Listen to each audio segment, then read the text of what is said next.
In this unit, you studied defining relative clauses. For example, he's the man who moved in next door.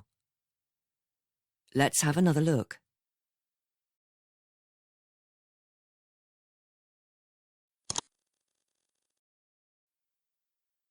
Greg and Liz are talking about a person they have just seen. Listen to their conversation. I think that's the girl who works in the cafe on New Street. I don't recognise her. Which cafe? The teacup. You know, it's the one that we went to last Sunday. Oh, yes. That's the place where they serve those lovely cakes. Greg says, I think that's the girl who works in the cafe.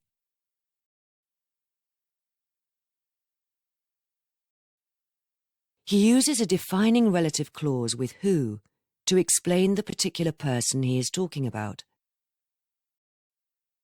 Liz is not sure what cafe Greg is talking about, so he describes it. He says, it's the one that we went to last Sunday.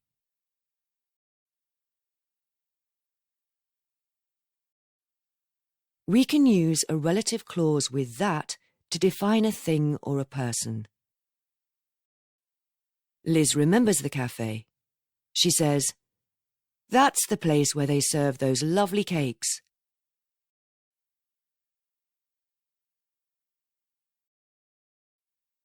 We can use a relative clause with where to define a place.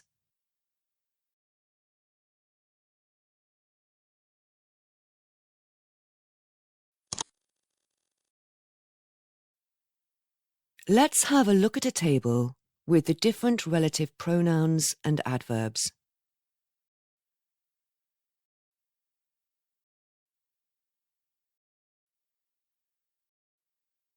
When we define things, we can use which or that before the relative clause.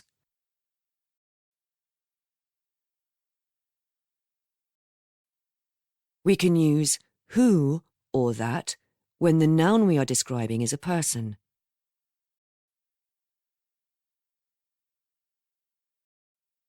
When we define places, we can use where.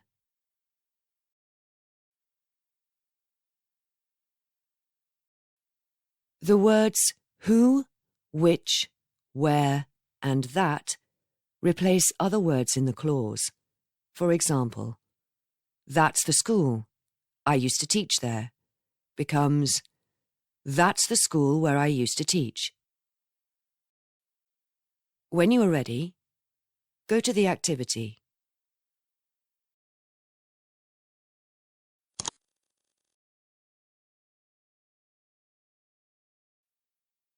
Is the grammar correct? Choose yes or no.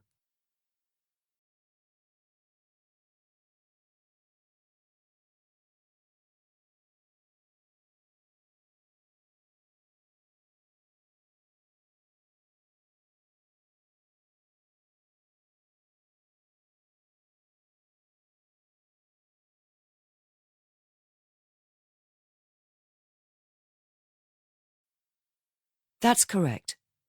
We say, Malcolm is the boy who lives in our old house. And, that's the shop where we bought our new computer.